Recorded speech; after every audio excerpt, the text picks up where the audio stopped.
The Great Hall of the Galactic Council was the largest structure ever built by living beings. It floated in the empty space between three ancient stars, and its walls were made of crystal that had taken 10,000 years to grow. Inside this hall, 13 species had ruled the galaxy for longer than most civilizations had existed. They called themselves the Elder Races, and they believed they knew everything worth knowing. On this day, they had gathered to judge humanity. Admiral Park stood on the observation deck of her ship, the Eternal Dawn, and watched the trial through. She was 63 years old, with gray hair cut short and eyes that had seen too many battles. Her hands gripped the railing so hard that her knuckles turned white. Below in the crystal chamber, Ambassador stood alone before the council. He was a small man with a calm face, but knew him well enough to see the anger hiding behind his eyes.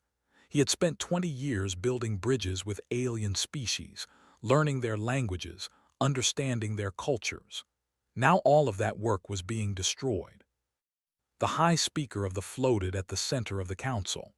There were beings of pure light, ancient beyond measure, and they considered themselves the of all species. When the High Speaker spoke, its body pulsed with colors that had no names in human language. Humanity stands accused of crimes against galactic peace, the High Speaker announced. Its voice echoed through the chamber and was translated into 1,000 different languages. The charges are as follows. First, technological aggression. Humans have developed weapons and tools that threaten the balance of power among species. Felt her jaw tighten. Technological aggression. That was what they called human creativity.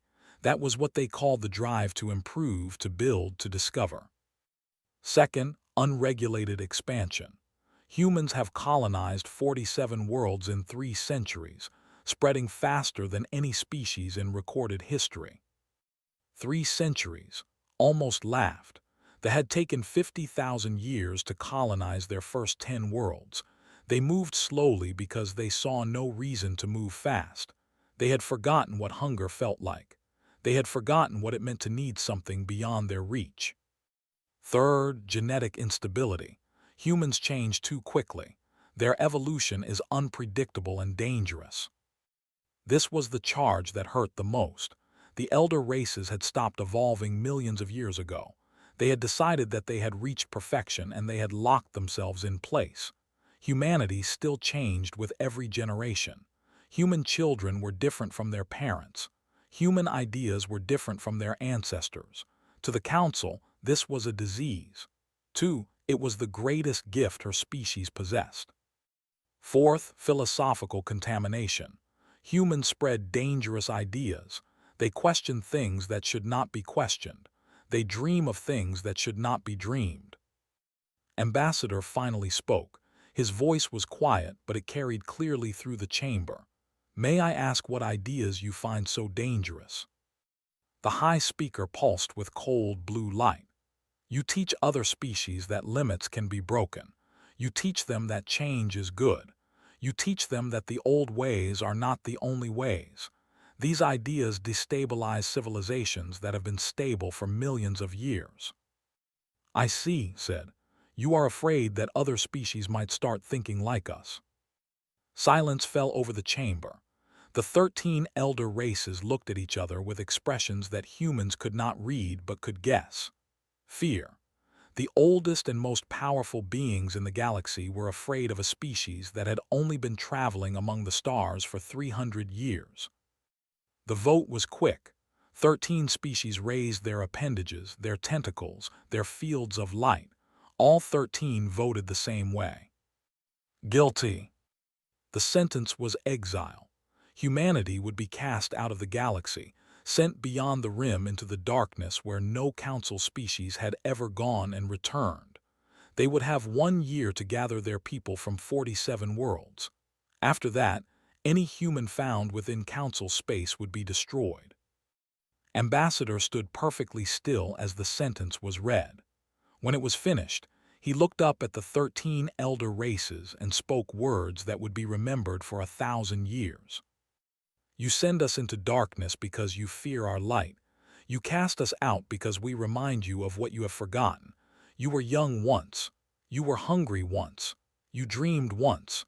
But you chose to stop, and now you cannot bear to watch us continue." He paused, and his voice grew harder. "Remember this day. Remember what you have done. You think you are protecting the galaxy from us, but you are only protecting yourselves from the future. And the future always comes, whether you are ready for it or not." The council did not respond. There was nothing to say. On the eternal dawn, Captain Lee received the order to begin the withdrawal. He was a young man, only 35, and he had never imagined that he would command the largest evacuation in human history. 17 billion people across 47 worlds, ships that could carry thousands but not millions, supplies that would last months but not years. It was an impossible task, but humanity had always done impossible things. The evacuation took 11 months. Families were torn apart. Cities were abandoned. Graves were left behind on worlds that humans would never see again. The council watched with cold satisfaction as the human ships gathered at the edge of known space. Engineer stood beside Admiral Park on the final day. She was young, barely 25, with quick hands and a quicker mind. She had helped design the engines that would carry humanity into the unknown. "They think this is our end," she whispered, looking back at the galaxy that was casting them out. Admiral Park put a hand on her shoulder. Her voice was steady, certain, unbroken. "No, this is our beginning. They have given us the greatest gift they could give. They have given us a reason to become something greater than we ever imagined." The fleet crossed the rim boundary and vanished into the darkness beyond. Behind them, the Galactic Council celebrated their victory. They believed they had solved the human problem forever. They were wrong. The space beyond the rim was nothing like the space humanity had known. There were no friendly stars here, no mapped routes, no stations where ships could rest and repair. There was only emptiness, cold, and death waiting in 1,000 different forms. The first year killed 2 billion people. Some died when their ships failed in the strange radiation that filled this region of space. Some died when they landed on worlds that seemed safe but were filled with invisible poisons. Some died from hunger when supply lines broke down and food ran out. Some simply gave up hope and let themselves fade away. Was 15 years old when his colony died. Colony 17 had been built on a world with green skies and silver oceans. The scientists had tested the air, the water, the soil. Everything seemed perfect. For 3 months, 60,000 people had believed they had found their new home. Then the rains came. The water that fell from those green skis was not water. It was acid, so strong that it dissolved metal and melted flesh. The colonists tried to hide in their buildings, but the acid ate through the roofs. They tried to run to their ships, but the acid destroyed the engines before they could fly. Survived because he was exploring a cave system when the first rain fell. He stayed underground for 3 days, listening to the screams above him grow quieter and quieter until there was only silence. When he finally came out, he found a world covered in bones and rust. He was one of 9 survivors from Colony 17. He was also the oldest. Stories like this repeated across 100 dying worlds. Humanity was scattered, broken, and alone. The great fleet that had crossed the rim had split into smaller groups, each trying to find safety in different directions. Communication between groups became difficult, then impossible. Each colony fought for survival without knowing if any other humans still existed. It was General Han who saved them. Han had been a mid-level officer before the exile, known for her strict discipline and absolute refusal to accept failure. When her colony ship crashed on a barren moon, she organized the survivors into military units. When food ran low, she created rationing systems that kept everyone alive. When raiders from an unknown alien species attacked, she led the defense personally and killed 17 enemies with her own hands. Word of her spread through the scattered colonies. Survivors began traveling to her moon, seeking her protection. Within 2 years, she commanded a force of 50,000 soldiers and civilians. Within 5 years, she had reunited half the surviving human population. Her rules were simple and absolute. Everyone worked, everyone trained, everyone contributed. Grief was allowed, but despair was not. The dead would be honored by the living continuing to fight. "We are not refugees," she told her people. "We are not victims. We are soldiers in a war against extinction itself, and we will win this war because we refuse to lose." While hand-built armies, Doctor built miracles.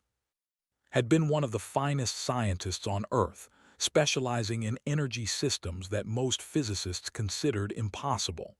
The Council had called her work dangerous. They had been right, but not in the way they meant. On an asteroid base with failing life support, and her team worked to unlock the secrets of dark matter. They had no proper equipment. They had no proper supplies. Half her team died of starvation during the research, their bodies frozen and stored because there was no energy to spare for burial. Kept working. She slept 4 hours a night. She ate half rations so her remaining colleagues could have more. She wrote equations on walls when she ran out of paper, and after 7 years of suffering, she succeeded. The dark matter engine changed everything. It produced more energy than humanity had ever harnessed. It could power ships that moved faster than light. It could create shields that bent reality itself. It could power weapons that took matter apart at the smallest level. The Council species had known about dark matter for 300,000 years. They had decided it was too dangerous to use, too unpredictable, too powerful. They had chosen safety over progress. Humanity made a different choice. Philosopher gave that choice a name and a purpose. He had been a teacher before the exile, known for ideas that made other philosophers uncomfortable. In the darkness beyond the rim, his ideas became the foundation of a new human identity. He called it the doctrine of eternal defiance. "We were exiled because we refused to accept limits," he wrote. "The Council species chose to stop growing because they were afraid of what they might become. We will not make that choice. We will grow without end. We will change without fear. We will reach for things that others call impossible, and we will make them real." 20 years after the exile, the scattered colonies reunited at a point in space that named eternity. The population had fallen from 17 billion to 3 billion. 2 out of every 3 humans had died in the darkness. But those who remained were different. They were harder, stronger, and more determined than any generation before them. They had paid for their survival with blood and tears, and they refused to let that payment be wasted. Admiral Park, now 83 years old and using a cane to walk, stood before the assembled survivors. Her voice was weaker than it had been 20 years ago, but her words were stronger. "We have survived," she said. "That was the first step. Now we must do more than survive. We must build. We must grow. We must become something so powerful that no one will ever be able to cast us out again." Construction began on Eternity Station, a structure larger than any planet, designed to be the heart of a new human civilization. The dark years were ending. Something new was beginning. Something eternal. 200 years passed in the darkness beyond the rim. The Council species would not have believed what humanity had become. They measured progress in thousands of years. They considered a century to be a short time, barely worth noticing. They could not imagine how much could change in just 200 years when a species refused to stand still. The Eternal Empire now held 1,000 worlds. Some of these worlds had been dead rocks when humans found them. Now they were green and blue, covered with oceans and forests that humanity had created from nothing. The technology that made this possible would have terrified the Council. Humanity did not care about terrifying the Council anymore. Emperor Park ruled from the obsidian throne at the heart of Eternity Station. He was the great-great-grandson of Admiral Park, but he had not inherited his position. The Empire did not work that way. Any citizen could challenge for leadership through a series of tests that measured intelligence, wisdom, courage, and creativity. Had won his throne by being the best, not by being born. He was 90 years old but looked 40. Human medical science had advanced far beyond anything the Council possessed. Death from age was now a choice, not a requirement. Most humans chose to live until they felt they had done enough, and then they stepped aside to let new generations lead. Had not yet done enough. Under his rule, the Empire operated on principles that the Council would have called insane. Every citizen was educated from birth in science, art, philosophy, and combat. Every citizen was expected to contribute something new to human knowledge before they died. Stagnation was considered the greatest sin, worse than murder, worse than theft. A person who stopped growing was a person who had already died in spirit. High Admiral Sora commanded the Imperial fleet from the bridge of her flagship, the Crimson Dawn. The fleet numbered 10,000 vessels, each one more powerful than anything the Council had ever built. Herself was known throughout the Empire as the Ghost of the Rim, a title she had earned by leading 100 battles against the strange and terrible things that lived in the spaces between galaxies. Not all the darkness beyond the rim was empty. There were creatures there, beings of energy and hunger that had never seen life like humanity before. They had tried to consume the human colonies many times. They had failed every time and had made them pay for each attempt with fire and fury. "We do not fear the dark," she said to her crews before each battle. "The dark fears us." Dr. O changed the nature of time itself, not time travel, which humanity had learned was impossible and pointless, but time compression, which was neither. His machines could make a person experience 10 years in a single day. Soldiers could train for decades in weeks. Scientists could run experiments that would normally take centuries in mere months. This was the secret of humanity's impossible speed. While the Council species plodded through time at its normal pace, humans raced ahead like sprinters competing against sleepwalkers. Every generation built on the work of the generation before, and each generation came faster than the last. Philosopher Queen wrote the laws that governed this new civilization. She was not a ruler in the traditional sense but a guide, a voice of wisdom that the Empire trusted to speak truth even when truth was painful. "We do not conquer for pride," she wrote in her most famous work. "We do not destroy for pleasure. We expand because growth is the nature of life, and stagnation is the nature of death. Every species that joins us will be given the chance to grow with us. Every civilization that submits will flourish under our guidance.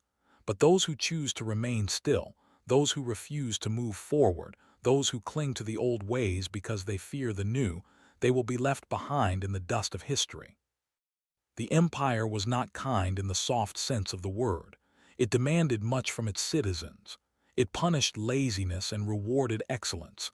It pushed every person to be more than they thought they could be. But it was also fair. Every person had the same opportunities.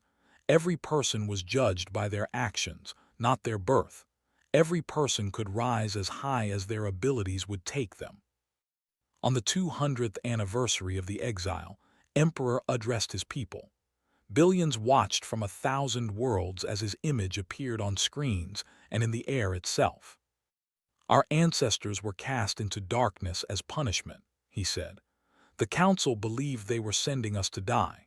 They believed that the light of humanity would be snuffed out forever in the cold void beyond the rim." He paused, and his eyes seemed to look at every citizen personally. "They were wrong. We took their punishment and made it our forge. We took their darkness and made it our kingdom. We have become something greater than any species the galaxy has ever known." His voice grew harder, carrying the weight of 2 centuries of growth and 2 centuries of remembered pain. "Now the galaxy that rejected us grows weak. The Council species are dying. Their populations shrink while ours explodes. Their technology stagnates while ours advances. They fear what lies beyond their borders, and they are right to fear." He raised his hand, and behind him, the stars of the distant galaxy appeared on the screen. The galaxy that had exiled humanity. The galaxy that had tried to destroy them. We lie beyond their borders, and we are coming home. The first scout ships crossed back over the rim boundary 3 days later. They found exactly what the Emperor had predicted. The Council was crumbling. The elder races were fatting. The galaxy was ripe for conquest. The Eternal Empire prepared for war. The Council species saw the fleet coming and could not understand what they were seeing. 3,000 ships crossed the rim boundary in perfect formation. Each ship was larger than anything the Council had ever built. Each ship glowed with energies that Council scientists could not identify. Each ship moved with a speed and precision that should have been impossible. At the front of the fleet flew the dreadnought Vengeance of Earth, a vessel 5 kilometers long with weapons that could destroy planets. On its bridge stood Ambassador Shin, a woman with calm eyes and a voice like steel wrapped in silk. She was the great-granddaughter of Ambassador, the man who had stood alone before the Council 200 years ago. Now his descendant returned with an army. Her message played on every frequency, translated into every language the Council used. 200 years ago, you cast humanity into darkness. You believed you were sending us to die. Instead, you sent us to become something beyond your understanding. She paused, letting her words sink into the minds of beings who had not thought about humanity in generations. We return now, not as refugees begging for mercy, but as inheritors claiming what is rightfully ours. The galaxy that exiled us has grown weak. The galaxy that feared us has proven that fear was justified. Her voice softened, but the steel remained. Submit to the Eternal Empire, and you will know prosperity beyond your imagination. We will teach you what we have learned. We will help you grow as we have grown. We will give you the future that your own leaders you. Then her voice hardened again. Resist, and you will know only the cold mercy of extinction. The choice is yours. The refuse to surrender. They had led the vote that exiled humanity. They had been the loudest voices calling humans dangerous, unstable, unworthy of sharing the galaxy with the elder races. 200 years of decline had not changed their pride. They still believed they were superior to every other species in existence. High Admiral Sora gave them 1 hour to reconsider. They used that hour to assemble their fleet. Every ship they had left, every weapon they could gather, every soldier they could call upon. They believed that numbers would save them. They believed that their ancient technology would protect them. They believed that humanity could not possibly be as powerful as they claimed. They were wrong about everything. The Battle of Prime lasted 17 minutes. The fired first, sending waves of energy toward the human fleet. The attacks splashed harmlessly against shields that bent reality itself. The fired again and again, using every weapon they possessed, and achieved nothing. Then gave the order to respond. Human weapons did not burn or explode. They simply unmade matter at the deepest level. Ships did not break apart or catch fire. They simply stopped existing, their atoms scattered into the void as if they had never been real. Wave after wave of the fleet charged forward and was erased, offered surrender after each wave. Each time, they refused. Their pride would not let them bow to the species they had exiled. When the last warship vanished into nothing, turned her attention to the planet below. For a long moment, she simply watched. Then she spoke to her crew. I want this broadcast to every council species, every world, every station, every ship. Let them see what extinction looks like. Let them understand the price of pride. The burned, not from bombs or missiles, but from weapons that reached down from orbit and converted matter directly into energy. Cities that had stood for millions of years vanished in flashes of light. Oceans boiled away into steam. Mountains crumbled into dust. But did not destroy everything. She left one continent untouched, one island of life on a world of death. On that continent, the surviving would live and remember. They would tell their children and what had happened when their ancestors chose pride over survival. The message was received. The other council species understood. But the empire that followed was not built on destruction alone. General Menu led the ground forces that occupied the fallen colonies. His orders came directly from Emperor: no unnecessary casualties. Civilians were to be protected. Homes were to be preserved. Children were sacred, regardless of what species they belonged to. The occupied populations expected genocide. They had heard stories about humanity, twisted by 2 centuries of council propaganda. They believed humans were monsters who would torture and kill for pleasure. Instead, they found something that confused them completely. Human doctors treated sick and injured. Human engineers repaired buildings that had been damaged in the fighting. Human soldiers guarded neighborhoods and protected children. Human teachers opened schools where students learned about science, art, and philosophy. Within months, the occupied were asking questions they had never asked before. Why had their own leaders never shared such knowledge? Why had their own doctors never developed such medicines? Why had their own teachers never taught such ideas? The answer was always the same. The council had chosen stagnation. They had decided that they knew everything worth knowing, and they had stopped learning. They had stopped growing. They had stopped being alive in any meaningful sense. Ambassador Shin addressed the surviving council species in the same hall where humanity had been condemned 2 centuries before. She stood in the same place her ancestor had stood, but now she spoke from strength instead of weakness. "This is the difference between the council and the empire," she said. "You exiled us because you feared growth. You tried to destroy us because you hated change. But we do not destroy potential. We cultivate it. Join us and you will flourish. Join us and your species will become more than you ever dreamed possible." 70% of the remaining council species surrendered within a year. The holdouts were given a choice. They could submit and be welcomed into the empire, or they could go into exile beyond the rim just as humanity had been exiled. They would be given the same resources humanity had been given, the same darkness, the same chance to prove themselves. Most chose submission. A few chose exile, too proud to bow even after seeing what pride had cost the Emperor watched the last defiant fleet depart into the rim. "In 1,000 years," he said softly, "we will learn if they have our fire. If they do, they will return as allies and be welcomed. If they do not, they will simply fade away and the universe will forget they ever existed." The reckoning was complete. The Eternal Empire had conquered the galaxy. But conquest was only the beginning. 1,000 years had passed since the exile.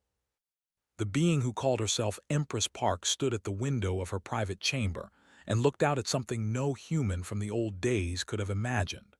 3 galaxies stretched before her, connected by bridges of light that carried ships and information across distances that once would have taken millions of years to cross. All of this belonged to the Eternal Empire. All of this had grown from the ashes of exile. Was the 12th Empress to bear the Park name, though she was not descended by blood from the original Admiral Park? The name had become a title, a symbol of the burden and honor of leadership. Each emperor or empress chose their successor based on merit alone, had been a teacher before she was chosen, known for her wisdom and her ability to see the truth in any situation. Now she ruled an empire of 12,000 species across 3 galaxies, and she had never felt more humble. The second Eternity Station floated in the heart of the conquered territories. It was not a station in any normal sense. It was a structure the size of a solar system, built from materials that did not exist naturally in the universe. Billions of beings from thousands of species lived and worked within its endless corridors. It was a monument to what all species could achieve when they stopped fearing change. Grand Admiral commanded the Imperial fleet from a flagship that was itself the size of a small moon. The fleet numbered 1 million vessels, crewed by every species in the Empire. Humans still led many of the ships, but they were no longer alone. The species that had joined them had grown and learned and changed. Now they stood beside humanity as equals, partners in the endless march toward eternity. Himself was not entirely human anymore. He had lived for 300 years, and during that time, he had chosen to enhance himself with technologies that blurred the line between flesh and machine. This was common in the Empire. Every being was free to change themselves as they saw fit, to become whatever they wanted to become. The only rule was that each change must serve growth, not destruction. The Philosopher King sat in his garden on a world that orbited a star humanity had created from nothing. He was the latest in a long line of philosophers who had carried the doctrine of eternal defiance forward through the centuries. Each generation had added to the doctrine, refining it, expanding it, making it stronger. Had just finished his own contribution, a text that would be read by trillions of beings across 3 galaxies. Our ancestors were exiled because they refused to stop growing, he had written. They paid for that refusal with blood and suffering beyond measure, but they never surrendered. They never accepted the limits that others tried to place upon them, and because of their defiance, we exist. He paused in his writing, looking up at the artificial sun that warmed his garden. Eternity is not a destination. It is a direction. We move toward it forever, knowing we will never arrive, knowing that the journey itself is the purpose. Growth without end, change without fear, defiance without surrender. This is what it means to be part of the eternal empire. Deep in the rim, in the darkness where humanity had once suffered and died, something stirred. The species that had chosen exile 800 years ago had not perished. They had survived just as humanity had survived. They had learned just as humanity had learned. They had grown just as humanity had grown, and now they were ready to return. Their ambassador arrived at Second Eternity Station in a ship that pulsed with energy similar to Imperial technology. The being that stepped off the ship was no longer recognizable as any species the old council would have known. 800 years in the darkness had transformed them completely. Empress received the ambassador in the obsidian throne room, a chamber that had been preserved exactly as it had been since the first emperor sat upon the throne. It was a reminder of where humanity had come from and what they had become. The ambassador knelt before her, a gesture of respect rather than submission. When it spoke, its voice carried the weight of centuries. "We were proud," the ambassador said. "We were foolish. We chose exile because we could not bear to bow to the species we had once cast out. We believed the darkness would destroy us, just as we had believed it would destroy you." It raised its head and looked at the Empress with eyes that glowed with strange light. "The darkness did not destroy us. It taught us. It showed us what we could become when we stopped clinging to what we had been. We understand now. We understand everything." Looked at this being, this representative of a species that had once been among humanity's greatest enemies. She saw the changes that the darkness had made. She saw the growth that had come from suffering. She saw a reflection of humanity's own journey. "What did the darkness teach you?" she asked. "That there are no limits," the ambassador replied. "Only excuses. We are done making excuses. We are done being afraid of change. We wish to join the eternal empire not as subjects but as partners. We wish to grow with you, to learn with you, to march toward eternity beside you." The Empress smiled. It was the smile of someone who had seen her faith in the universe confirmed. "Welcome to the eternal empire," she said. "Welcome to forever." In the archives of Second Eternity Station, the original charter of exile remained preserved behind glass that could withstand the death of stars. It was the most sacred document in human history, a reminder of the injustice that had been done and the triumph that had followed. Below it, carved in letters of pure light that would shine until the end of time, was the motto of the eternal empire. They cast us into darkness. We became the light. Now darkness and light alike bow before us. We are humanity. We are eternal. 1,000 years after exile, humanity had not merely survived. They had not merely conquered. They had become something that the old universe could never have imagined. They had become the guardians of growth itself, the champions of change, the eternal enemies of stagnation. And they were just getting started. The universe stretched out before them, infinite and full of possibilities. There were galaxies yet unexplored, mysteries yet unsolved, challenges yet unmet. Every generation would face new tests. Every generation would rise to meet them. This was the gift of defiance. This was the reward of refusing to surrender. This was eternity.